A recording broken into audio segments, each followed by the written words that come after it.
कामयाब लेने के लिए अकेले ही आगे बढ़ना पड़ता है। लोग तो पीछे तब आते हैं जब आप कामयाब होने लगते हैं। मैदान में हारा हुआ इंसान फिर से जीत सकता है, लेकिन मन से हारा हुआ इंसान कभी नहीं जीत सकता। मन के हारे हार है और मन के जीते जीत। आप जिस चीज के लायक हैं उससे कम पर कभी समझौता न करें। यह अभिमान नहीं, स्वाभिमान है।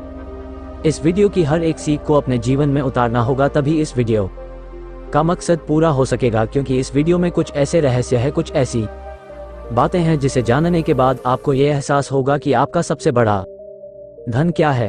आपका सबसे बड़ा ऐश्वर्य हमारा स्वास्थ्य ही है। तो चलिए कहानी शुरू करते हैं। दोस्तों, इस दुनिया में ताकतवर को ही नियति की यहाँ जगह मिलती है, कमजोरों की यहाँ कोई जगह नहीं। ये बात आपने सुनी ही होगी और इस बात से आप भली भांति परिचित भी होंगे। इस बात में कोई शक नहीं कि पुराने जमाने में जो लोग हुआ करते थे वह आज के जमाने की इंसानों से कहीं ज्यादा ताकतवर थे। और ऐसा इसलिए है क्योंकि वे लोग जिंदा रहने के लिए खाना खाते थे और आजकल के लोग सिर्फ जीभ के स्वाद के लिए खाना खाते। आप एक और तथ्य से वाकिफ होंगे कि एक रोटी से 20 गुना ज्यादा ताकत आटे में होती है, आटे से 10 गुना अधिक ताकत दूध में होती है और दूध से 8 गुना अधिक ताकतवर मांस आहार होता है और मांस आहार से 10 गुना ज्यादा ताकतवर घी होता है। लेकिन यदि आप आज के समय पर देखेंगे, यदि किसी व्यक्ति को घी खाने के लिए दिया जाए तो वो ज्यादा से ज्यादा 1 चम्मच ही उसका सेवन कर सकता है, उसके ऊपर वो नहीं खा पाएगा। लेकिन यदि हम पुराने जमाने के इंसानों की बात करें तो उस समय पर भी उनका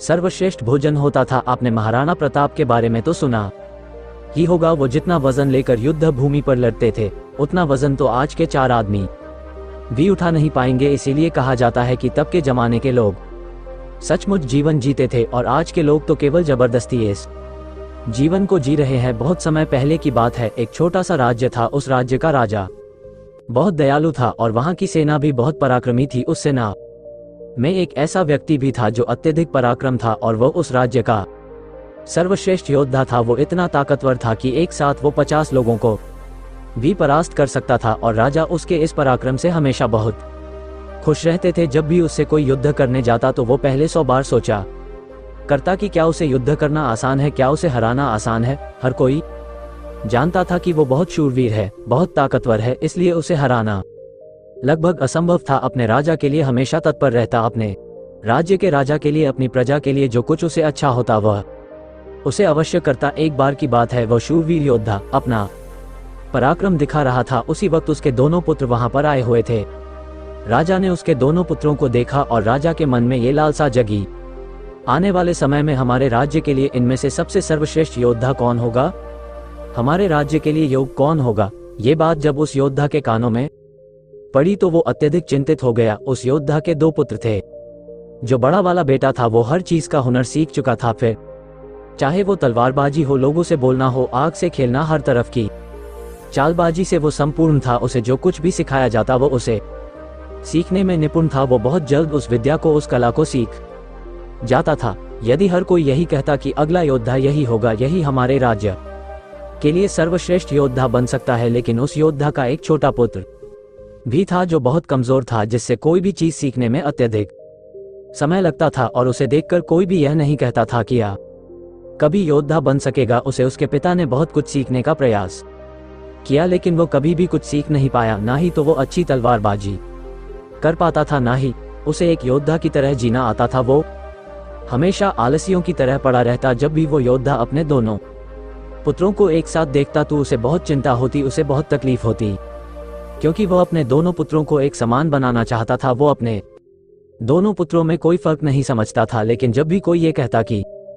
बड़ा पुत्र अत्यधिक बलवान है, शूरवीर है, वो एक योद्धा जरूर बनेगा, और जब वहीं पर छोटे बच्चे के लिए कोई ये कहता ये तो कमजोर है, आलसी है, ये भला क्या कर पाएगा, ये सुन उस योद्धा को बहुत तकलीफ होती, बहुत दुख होता। लेकिन वो योद्धा ये जानता था कि इसमें उसके छोटे बेटे की कोई गलती नहीं है। उसका व्यवहार दूसरों से अलग है और ये दूसरों से थोड़ा कमजोर है, लेकिन इससे कुछ बातों का ध्यान रखना होगा, तभी ये दूसरों के साथ पराक्रमी बन सकता है, दूसरों जैसा तलवारबाज बन सकता है, दूसरों जैसा सर्वश्रेष्ठ योद्धा भी बन सकता है। इस बात का ध्यान रखते हुए वो योद्धा अपने उस बेटे को लेकर एक गुरु के पास पहुंचा। ये वही आश्रम था जहां उस योद्धा ने भी शिक्षा ग्रहण की थी। वो उस गुरु को भली भांति जानता था और ये भी जानता था कि वो गुरु उसके छोटे बेटे को शिक्षा अवश्य देंगे, जिससे वहां भी अन्य लोगों की तरह पराक्रमी और शूरवीर बन सकता है, वो भी उन गुरु के पास ले गया, उन्हें प्रणाम किया और कहने लगा है गुरु, मैं चाहता हूँ कि मेरा बच्चा आपसे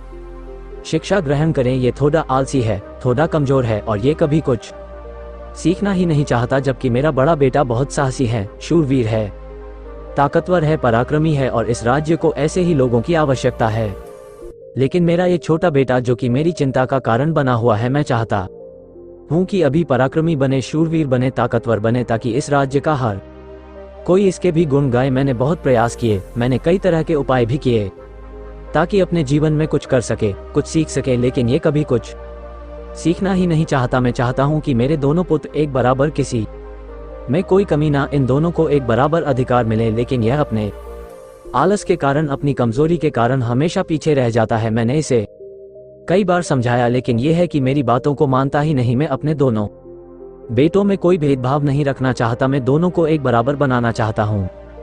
उस योद्धा की ये सारी बातें सुनकर वह गुरु उस योद्धा से कहते हैं, मैं जानता हूँ तुम्हारे पुत्र को क्या तकलीफ है, मैं इसे वैसा ही बना दूंगा जैसा तुम चाहते हो, लेकिन इसके लिए तुम्हें इसे कुछ दिन के लिए मेरे पास यहाँ पर आश्रम में छोड़ना होगा। और मैं तुम्हें यकीन दिलाता हूँ कि जब तुम वापस इसे लेने जाओगे तो तुम्हें तुम्हारा ये पुत्र इस प्रकार नहीं दिखेगा, इसकी जगह पर तुम्हें वो पराक्रमी, वो ताकतवर बेटा मिलेगा जैसा तुम चाहते। वो गुरु अत्यधिक आत्मज्ञानी थे, बस उस योद्धा के पुत्र को देखकर यह समझ चुके थे कि उसे क्या तकलीफ है और उसे किस तरह से ठीक किया जा सकता है, उसे किस तरह से पराक्रमी बनाया जा सकता है, क्योंकि आखिर वो एक ऐसे योद्धा का पुत्र है जिसे अभी तक कोई हरा नहीं सका था। बस उसे इस बात का एहसास करवाना ही काफी था। उस गुरु के कहने पर अपने पुत्र को वहीं पर छोड़कर वापस अपने घर की ओर लौट जाता है। उसके बाद उस योद्धा का वो पुत्र एक शिष्य बनकर उन गुरु के आश्रम में रहने लगता है, वहां के सारे कामकाज करने लगता है, वहां पर वो सीखने लगता है, समझने लगता, और इसी प्रकार कई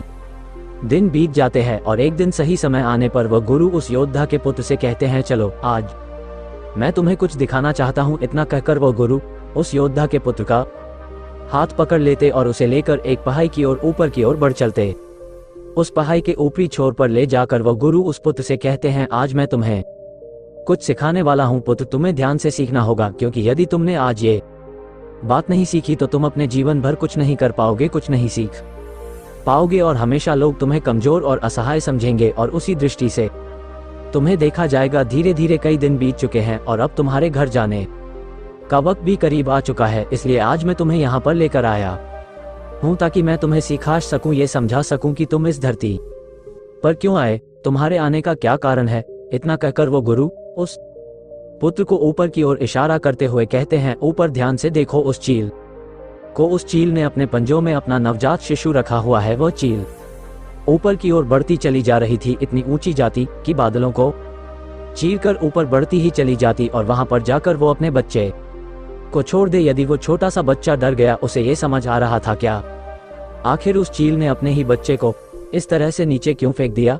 गुरु और शिष्य दोनों इस दृश्य को बड़े ही ध्यानपूर्वक देख रहे थे। जैसे ही उस चील ने अपने उस बच्चे को नीचे की ओर छोड़ा, वो बच्चा तेजी से एक पत्थर की भांति नीचे की ओर गिरता चला जा रहा था। और यह जब तेजी से नीचे आने लगा तो उसने कई बार कोशिश की, कई बार प्रयास किए कि वो अपने पंखों को खोल सके, फफड़ा सके, जिससे वो हवा की उस रुख का फायदा ले सके, वह भी उड़ सके। लेकिन उसके कई अथक प्रयास के बाद भी उसके पंख नहीं खुल पा रहे थे और वो एक पत्थर की भांति तेजी से नीचे गिरता चला जा रहा था।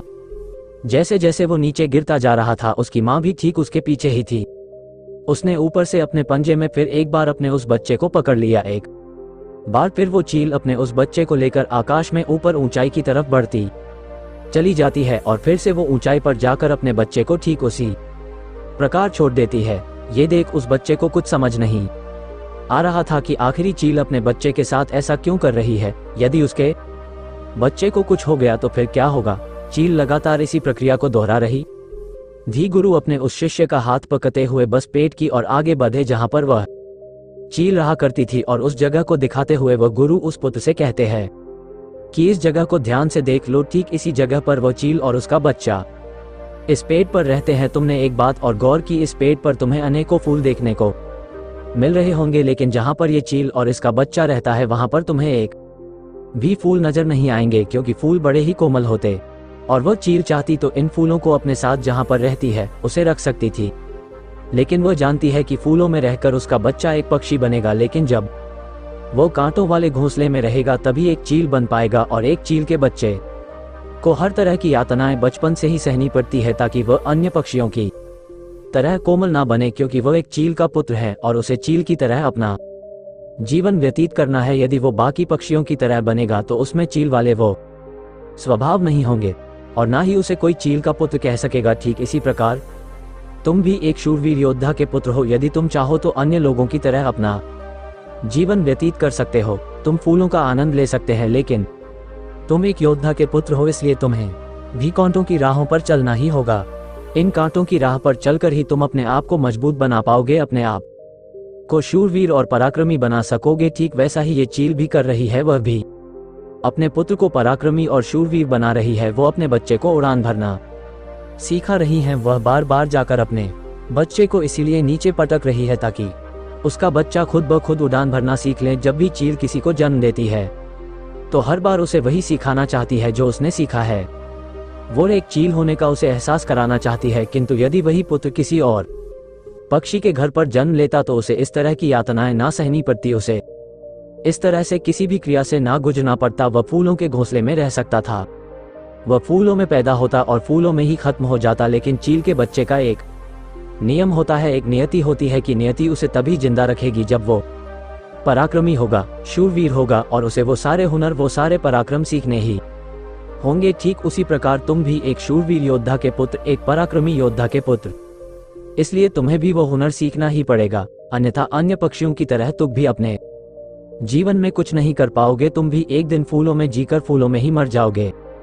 ये सब देखकर वो पुत्र उन गुरु के चरणों में गिर पड़ा, उन्हें प्रणाम की और कहने लगा, हे गुरुदेव, मुझे अपनी गलती का एहसास हो चुका है। मुझे ये पता चल चुका है कि मैं एक शूरवीर योद्धा का पुत्र हूँ और मुझे अपना जीवन इसी तरह से जीना है, मुझे इस हुनर को सीखना ही होगा। इतना कहकर वह गुरु और शिष्य वापस आश्रम की ओर लौट जाते हैं। वहां पहुंचने के बाद वह गुरु अपने उस शिष्य से कहते हैं, मैं तुम्हें कुछ ऐसी बातें बताने जा रहा हूं जिससे तुम्हें अपने जीवन में उतारना होगा। यदि तुम इन बातों को अपने जीवन में उतार लेते हो और इसे तुम्हें जीवन भर याद रखना होगा, जो कुछ तुमने अभी उस चील से सीखा है वो तुम्हारे लिए एक ऐसी सीख है जिससे तुम्हें कभी नहीं भूलना चाहिए। लेकिन तुम एक चील नहीं हो और चील की बच्चों की तरह तुम इन ज्ञान को भी अर्जित नहीं कर सकते। आखिर तुम एक इंसान हो और तुम्हें इंसानों की तरह ही अपने शरीर को बनाना होगा। आज मैं तुम्हें कुछ बातें बताने जा रहा हूं जो तुम्हें अपने घर जाकर करनी होगी, जिससे तुम एक पराक्रमी योद्धा बन सकोगे और अपने शरीर को स्वस्थ रख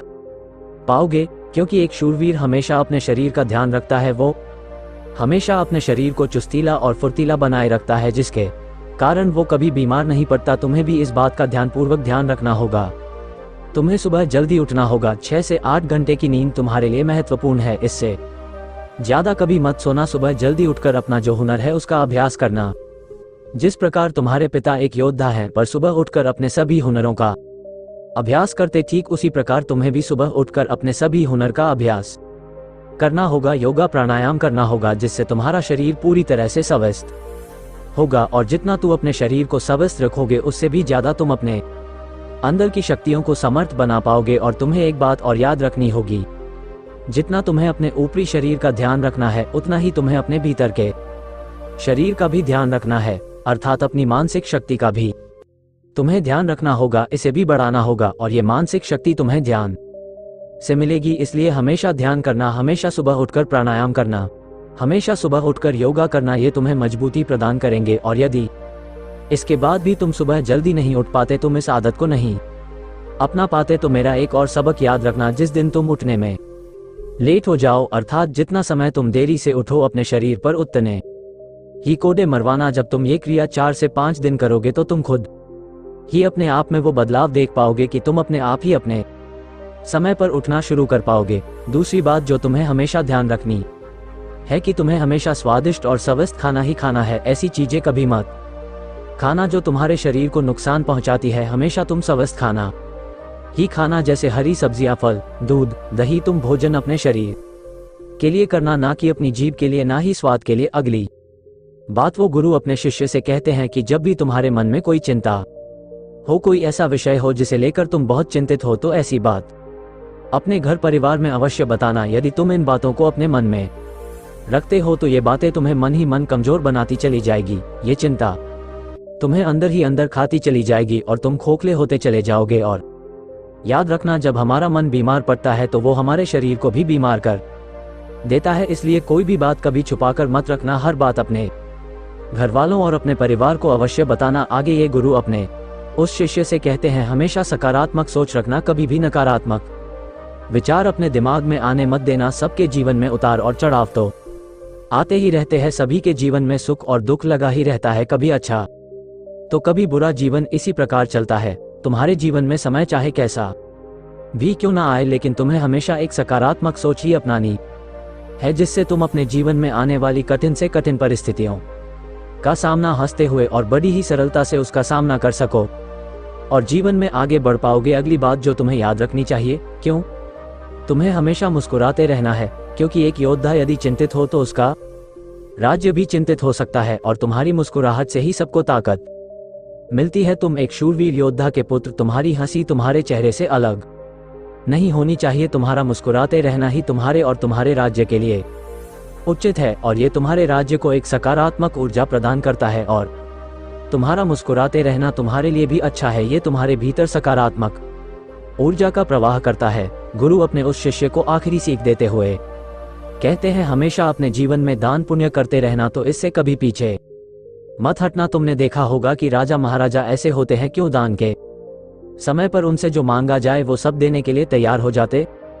फिर चाहे आप उनका राजपाट ही क्यों ना मांग लें, दान पुण्य करना अत्यधिक जरूरी है। और ऐसा नहीं कि दान में तुम केवल धन ही दो, तुम किसी की मदद भी कर सकते हो। इसलिए दान पुण्य के समय पर तुम्हें कभी पीछे नहीं हटना चाहिए। जब हम दान करते हैं तो हमारे मन में एक अजीब सी खुशी महसूस होती है, हमारा मन बहुत खुश होता है, हम बहुत अच्छा महसूस करते हैं और ये खुशी हमारे शरीर को और भी ज्यादा मजबूत बनाती है। लोगों में ये गलत धारणा है कि जब हम दान करते हैं तो हमारी संपत्ति घटती है, लेकिन ऐसा नहीं है। जब हम दान करते हैं तो इससे हमारी संपत्ति घटती नहीं बल्कि बढ़ती चली जाती है। इसलिए दान करने से कभी पीछे मत हटना। जब भी तुम्हें मौका मिले, जैसा भी तुम्हें मौका मिले, तुम दान अवश्य करना। इतना कहकर गुरुवर शांत हो गए और शिष्य उन गुरु के चरणों में प्रणाम करके उनसे कहता है, हे गुरु, आपने जो मुझे शिक्षा दी है, ये शिक्षा मैं अपने जीवन भर याद रखूंगा, इसे मैं कभी भुला नहीं पाऊंगा। हे गुरु, अब मुझे आज्ञा दीजिए, मैं अपने घर जाना चाहता, अपने पिता की तरह एक